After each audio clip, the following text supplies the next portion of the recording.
வணக்கம்.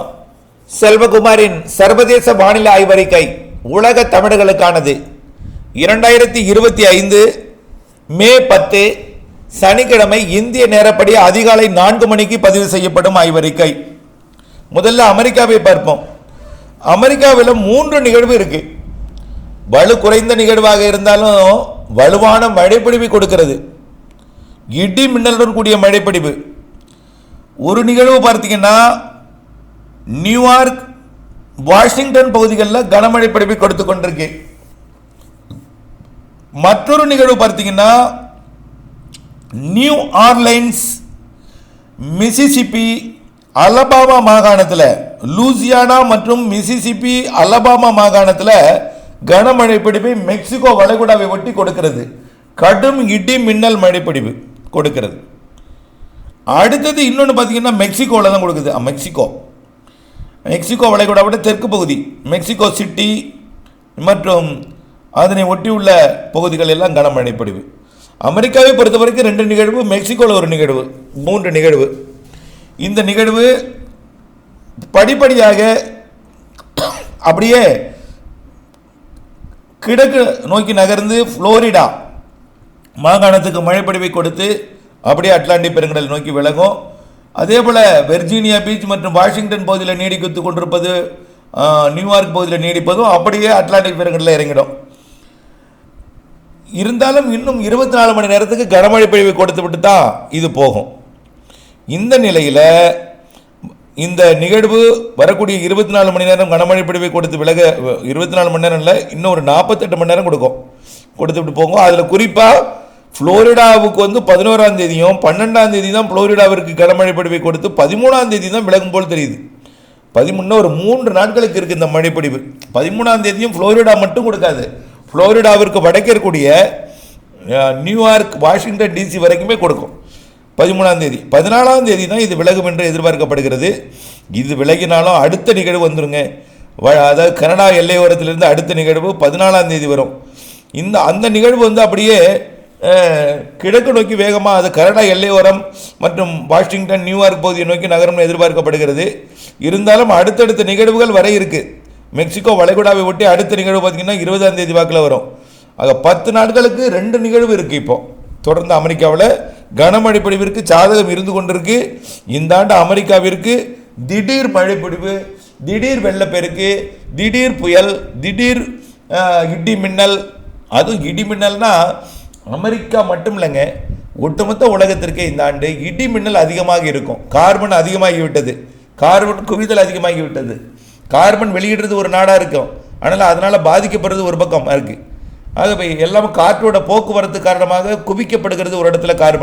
கார்பன் குவிக்கிற இடத்துல குளிர்காற்று, வெப்ப காற்று இணையும் பொழுது மின்தூண்டல் அதிகமாக ஏற்படுத்தி நிறைய இடிமின்னலை கொடுக்குது. இடிமின்னலும் சாதாரணமாக இருக்காது. இந்த ஆண்டு பாருங்கள், பருவமழை தொடங்குவதற்கு முன்பு இந்தியாவில் பீகார் உள்ளிட்ட பகுதியில் ஏற்கனவே 200 பேருக்கு மேலே இடியால் மின்னலால் இறந்துருக்கிறாங்க. வரக்கூடிய இந்த மே மாதத்தில், ஜூன் மாதத்தில் இன்னும் இறப்பு எண்ணிக்கை பீகார் மற்றும் வட மாநிலங்களில் இடிமின்னல் பாதிப்பு அதிகமாக இருக்கும். இமயமலை ஒட்டிய பகுதியெல்லாம். காரணம் எதுக்கு சொல்கிறேன்னா, அமெரிக்காவில் இதே போல தான் கண்ணை குருடாக்கும் மின்னல், காதை செவிடாக்கும் இடி, அதாவது எல்லாவற்றையும் தூக்கி எறியக்கூடிய புயல் காற்று எல்லாமே அமெரிக்காவுக்கு இருக்கும். தொடர்ந்து அமெரிக்கா மட்டும் இல்லை, அது தொடர்ந்து புயல் பாதிக்கக்கூடிய உலக நாடுகள் எல்லாமே இந்த ஆண்டு புயலோட பாதிப்பு அதிகமாக இருக்கும். அடுத்தபடியாக பார்த்தீங்கன்னா தென் அமெரிக்க நாட்டில் கேட்கவே வேண்டாம், மழைப்பொழிவிற்கு ஓய்வே இல்லை. இடி மழைப்பொழிவு கொடுத்து கொண்டே இருக்குது. 24 மணி நேரம் மழை தான். ஓய்ந்தாலும் ஒரு இடத்துல அடுத்த இடத்துல மழை, ஒதுக்கி மழை, காய விடாத அளவுக்கு மழை. 3-4 மாதங்களாக ஒட்டுமொத்த தென் அமெரிக்க நாடுகளின் வடக்கு பகுதி எல்லாமே மழை தொடர்ந்து பெய்து கொண்டிருக்கு. வெனிசுலா, கொலம்பியா, ஈக்குவடார், பெரு, பொலிவியா, பிரேசில், பராகுவே போன்ற போது எல்லாமே மழைப்பொழிவு கொடுத்து கொண்டிருக்கு. அடுத்தபடியாக பார்த்தீங்கன்னா கயானா எல்லாமே. அதே போல் அதாவது தென் அமெரிக்காவோட தெற்கு பகுதியில் பார்த்தீங்கன்னா அர்ஜென்டினா போன்ற பகுதிகளுக்கெல்லாம் மீண்டும் மழைப்பொழிவை கொடுத்து கொண்டிருக்கு. பருவமழை நிறைவடைந்தாலும் மீண்டும் காற்று சுழற்சிகள் மழைப்பொழிவை கொடுத்து கொண்டிருக்கு.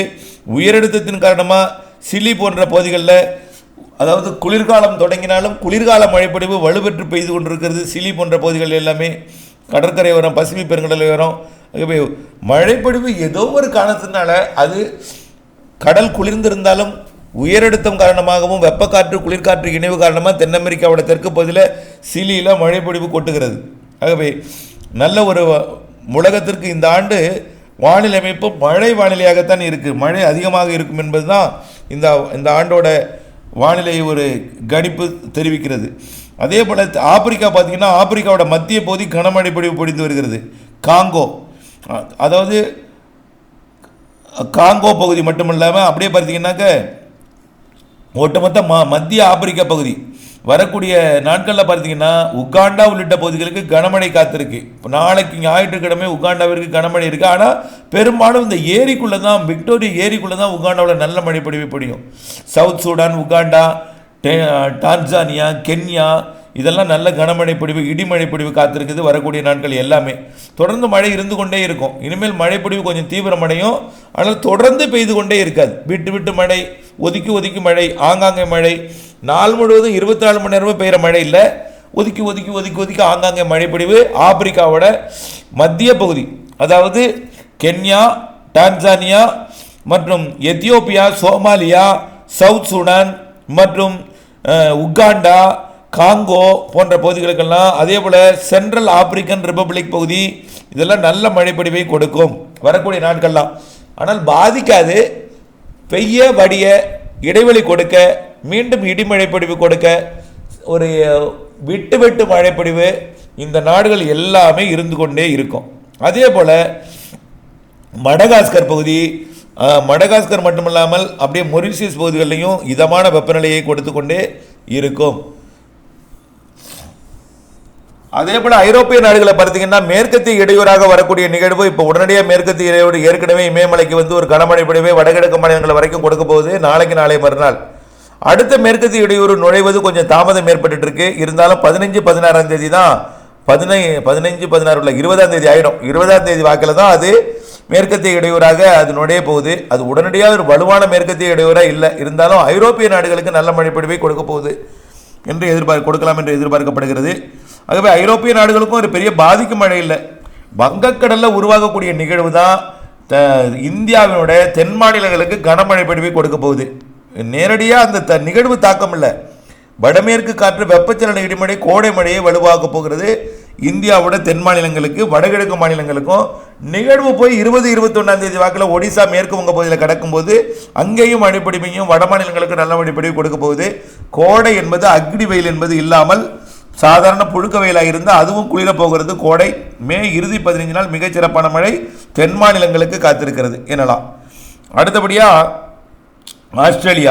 ஆஸ்திரேலியா பொறுத்த வரைக்கும் எந்தவித பாதிக்கும் மழைப்பொழிவும் இல்லை. இருந்தாலும் ஆஸ்திரேலியாவோட வடக்கு பகுதிக்கு மழை அவ்வப்போது சிறு மழைகள் இருந்து கொண்டே இருக்கும்.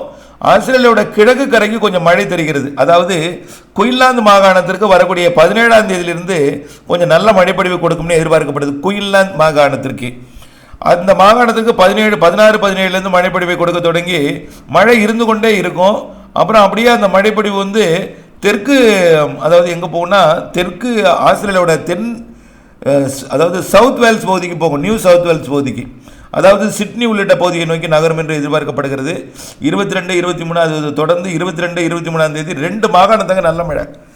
நியூ சவுத் வேல்ஸ் பகுதி, அதாவது சிட்னி மற்றும் பிரிஸ்பேன் பகுதி, அந்த 2 மாகாணத்துக்கும் தொடர்ந்து ஒரு 15 நாட்களுக்கு கனமழை இருக்குங்க.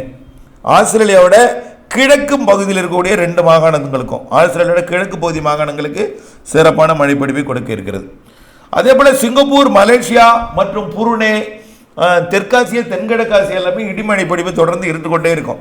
காரணம் வந்து நிகழ்வு வந்து வங்கக்கடலுக்கு அங்கிருந்து தான் வரப்போகுது. அதனால தாய்லாந்து, வியட்நாம், கம்போடியா, லாவோஸ் உள்ளிட்ட சீன பகுதிக்கும், சீனாவுக்குமே, சீனா, ஜப்பானை விட சீன பகுதிக்கும், சீனாவுக்கு தெற்கே இருக்கக்கூடிய எல்லா நாடுகளுக்குமே, அதாவது Vietnam, Cambodia, Laos, Thailand, Myanmar மற்றும் வங்கதேசம், சிங்கப்பூர், மலேசியா, இந்தோனேஷியா, புருனே எல்லாமே ஒரு கோடை மழைப்பொழிவை வரக்கூடிய நாட்களில் நல்ல ஒரு மழைப்பொழிவை, சராசரிக்கு கூடுதல் மழைப்பொழிவை கொடுக்க போகுது. நன்றி. தொடர்ந்து இணைந்திருங்கள்.